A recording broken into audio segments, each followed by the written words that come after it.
el Colegio Mexicano de Ortopedia, en su 75 aniversario, presenta su segundo Congreso Virtual 2021. El doctor Álvaro Carvajal Montoya es ortopedista y traumatólogo en San José, Costa Rica, con enfoque en cirugía ortopédica oncológica y cirugía de cadera y pelvis. El doctor Carvajal hablará sobre paciente politraumatizado con fractura de pelvis, control de daños. Vamos a comentar un poco sobre el paciente politraumatizado con fractura de pelvis y el control de daños. Importante mencionar que las fracturas de pelvis representan entre un 8 y un 10% de todas las fracturas del sistema musculoesquelético. De estos pacientes, un 20% podrían asociar inestabilidad hemodinámica y de estos pacientes, el 50% podría fallecer durante el primer año, y eso es lo importante. Trunke habló en el 83 sobre 3 picos o periodos de la mortalidad, es decir, la mortalidad se podría presentar en forma trimodal durante los primeros minutos, en el cual podemos reducir las muertes mediante medidas de prevención primarias, durante la primera hora mediante la reducción del manejo del paciente prehospitalario y la atención de urgencias, y a las pocas semanas cuando reducíamos la muerte, dependiendo de las decisiones que tomáramos durante respecto al manejo quirúrgico. El control de daños lo que hace es minimizar el umbral o tratar de no exceder el umbral de respuesta inflamatoria sistémica o evitar una falla multiorgánica. Este es más o menos lo que representa en una gráfica la curva del estado de hiperinflamación e inmunidad y lo que sucede cuando realizamos el control de daño. Lo que tratamos de hacer es no producir un segundo golpe, como lo vamos a ver en este diagrama. El paciente llega, presenta su trauma, su fractura. Esta es la respuesta que presentaría un paciente normalmente, en el cual hay una respuesta de inflamación que es normal y una respuesta de inmunosupresión moderada durante el transcurso del tiempo, estos en días, 5 días, 10 días, 21 días. Sería el primer golpe. En el segundo golpe, si realizamos un control de daño, esta sería la curva que realiza. No realizaríamos o no produciríamos o no sobrepasaríamos el umbral de inflamación sistémica. Sin embargo, si realizamos una fijación definitiva, podríamos dañar o producir al paciente una curva elevada con respecto al umbral de inflamación sistémica y podríamos producir el daño grave o una inmunosupresión grave y con ello la falla multiorgánica, la infección y la muerte en el transcurso del tiempo. Y es por ello que se han identificado ciertos periodos importantes para la fijación definitiva y priorizando el control de daño. Entonces, nuestra ventana de oportunidad para realizar la fijación sería aproximadamente esos días. Y esta es la importancia de realizar el control de daño en forma oportuna y evitar al paciente toda esta cascada de reacción inflamatoria y de inmunosupresión. En nuestra sala de operaciones, esto es lo que generalmente tratamos de evitar, que exista una influencia de la hemorragia en nuestro paciente. Y para ello existen diferentes medidas y acciones que hay que tomar. Generalmente estos pacientes, lo que sucede es que el sistema sanguíneo, tanto de irrigación rica de las vísceras, así como del hueso y tejidos blandos, es muy importante en estos periodos. Y lo que sucede es que producen ciertas hemorragias que muchas veces son incontroladas o no se pueden tratar de la forma que nosotros quisiéramos. Jung y Burgess clasificó las fracturas según el patrón del mecanismo de trauma y además según las características de desplazamiento y lesión ligamentaria. Se identificaron 3 patrones severos de hemorragia o son los que deberíamos tener más cuidado a la hora de valorar y presentar y tomar control de estos pacientes porque son los que más sangrado presentan. Dentro de los que se clasificó, la compresión anterior-posterior, siendo la que más hemorragia produce o el patrón que más hemorragia produce, el cizallamiento vertical en segundo lugar y en tercer lugar la compresión lateral, la tipo 3, en el cual existe la lesión ligamentaria bilateral con ruptura de ligamentos y el marco anterior y posterior. Esto es lo que sucede a nivel axial. Los vasos sanguíneos, tanto en la parte donde se encuentran los ligamentos sacroiliacos y el retroperitoneo, lo que hacen es que hacen un efecto chimenea y tienden a producir o contener gran cantidad de volumen sanguíneo y con ello producir la inestabilidad hemodinámica. Ese es el efecto chimenea del que les hablo, en el cual recordemos que el retroperitoneo se trata de un espacio virtual en el cual puede contener hasta 2 litros de volumen sanguíneo y puede producir el daño o falla multiorgánica o la muerte en el paciente en forma inmediata. Y es por ello que colocamos nuestro empaquetamiento en pacientes que se encuentran con manejo incontrolable de hemorragia, sobre todo sanguíneo, arterial. Es la posición ideal para colocarlos para evitar que sobrepase el umbral de capacidad de nuestra pelvis o de nuestro anillo pélvico.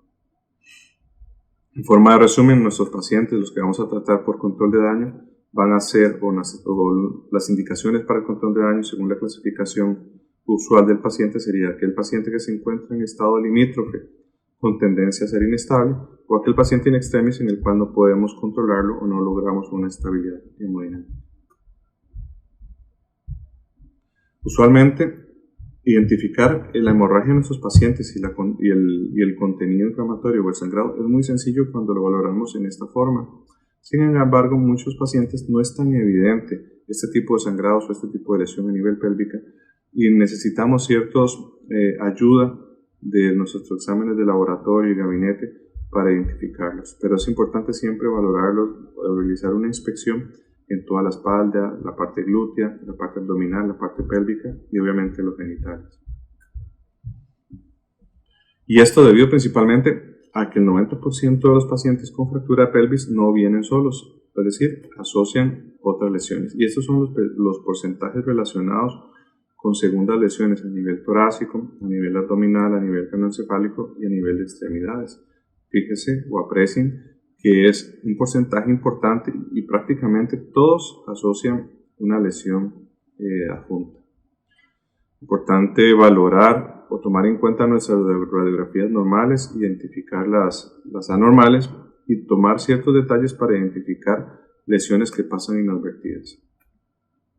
El control de la hemorragia empieza desde el paciente en la atención prehospitalaria y es muy importante contener la hemorragia no solo con medidas de compresión externa, sino también contenerla mediante el tratamiento con fluidoterapia, transfusiones, oxígeno, colocar el calcio también, para tratar de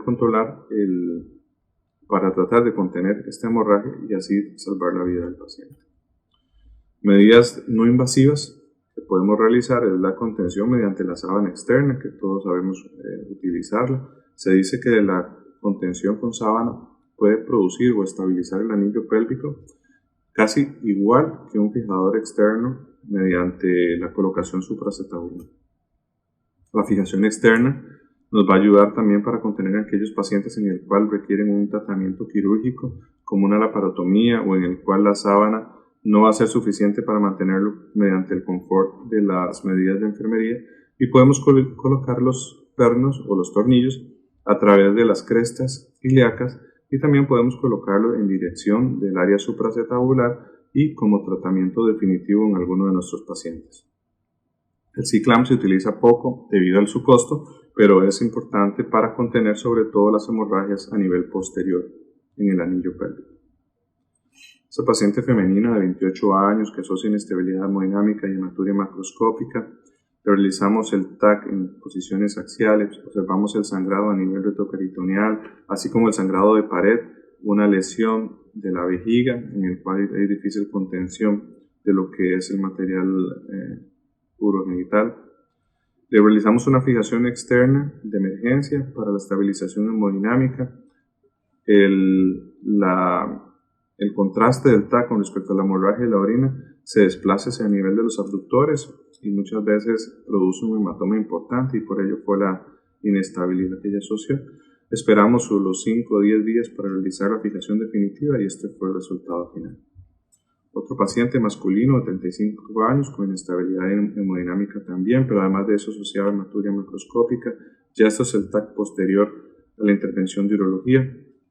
Observamos cómo el sangrado a nivel glúteo posterior presentaba el sangrado o la hemorragia hacia la cavidad pélvica, pero también a la cavidad glútea, que en algunos momentos es difícil de contener. Por la posición de la sonda Foley suprapúbica, fue necesario, además de que tenía lesiones asociadas a nivel torácico, realizamos una fijación externa de control de daños y para evitar realizar la Pfannenstiel a través o cercano a la cistostomía, Lo dejamos como tratamiento definitivo y colocamos una fijación percutánea en el mismo momento del control de daño y el paciente lo manejamos de esta forma. Hemos tenido también que realizar protocolos de embolización o angiografía, principalmente en pacientes en que se encuentran con tratamiento externo con la sábana, en el cual logramos contener el 90% de los sangrados que son venosos, pero sabemos que con estas medidas no podemos contener el sangrado arterial. Y esos son los pacientes que después de la fijación nos asocian un sangrado. Y ese sangrado es arterial y no se va a poder contener. Entonces realizamos la embolización, ya sea selectiva o no selectiva, mediante la ayuda de nuestro vascular periférico. En este caso fue una arteria ilíaca interna. Se obtuvo la colocación del stent y la irrigación ya del anillo pélvico.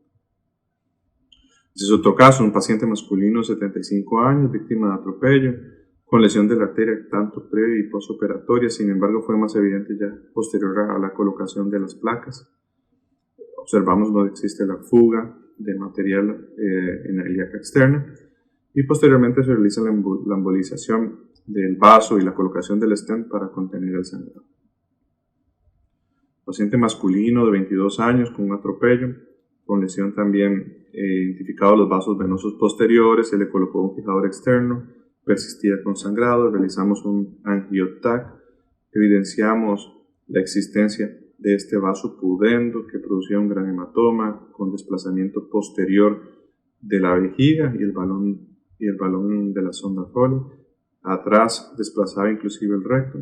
Este gran hematoma produjo una fuga del espacio uretroperitoneal al espacio peritoneal, produciendo un sangrado difícil de controlar.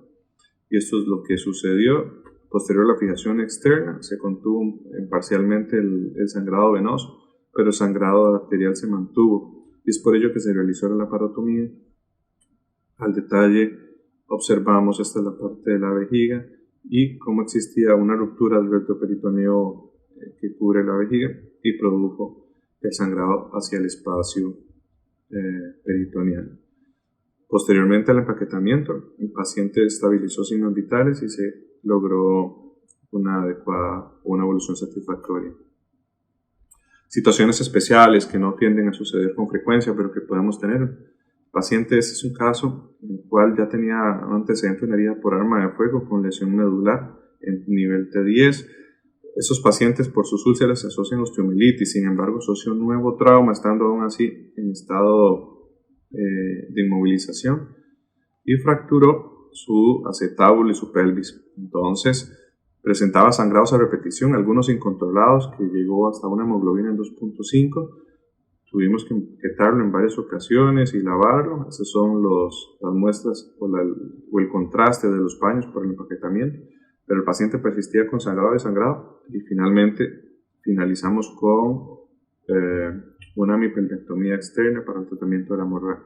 Obviamente un paciente encamado que tenía poca movilidad, que no le estaba funcionando su extremidad, con tratamiento de elección especial. Sin embargo, logramos salvar la vida al paciente y además de eso pudo recuperar parte de su vida normal. Protocolos o la integración del concepto de control de daño en el manejo de los pacientes con lesiones del anillo pélvico. Sabemos que son pacientes que se encuentran en estado limítrofe o inestable.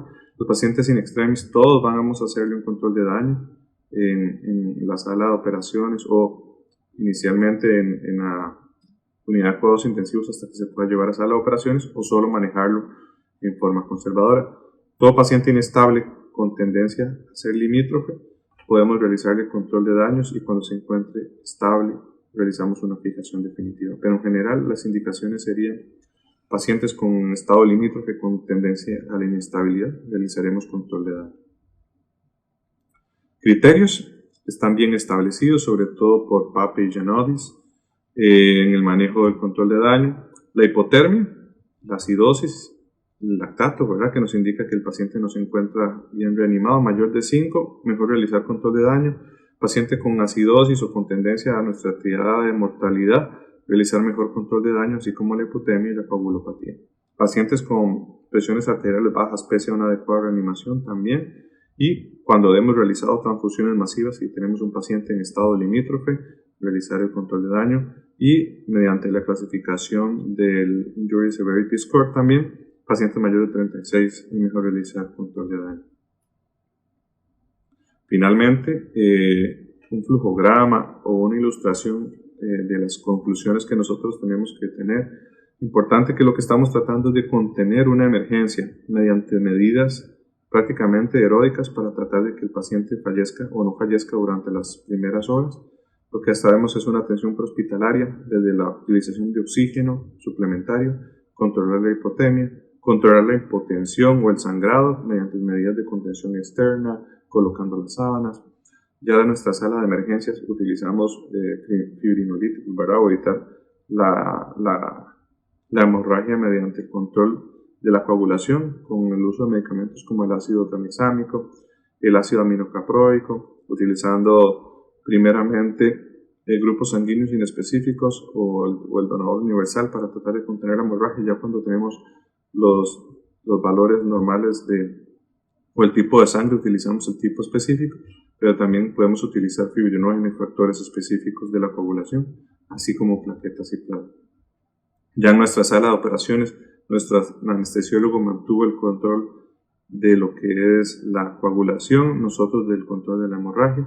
Nuestro paciente va a cuidados intensivos, mantenemos la hemoglobina mayor en 9, una adecuada temperatura y podemos regresar a la normalidad y realizar la programación del tratamiento definitivo. Y finalmente quisiera agradecer por la atención y tomar en cuenta siempre el control de daños en los pacientes inestables con fracturas de pelvis. Muchas gracias.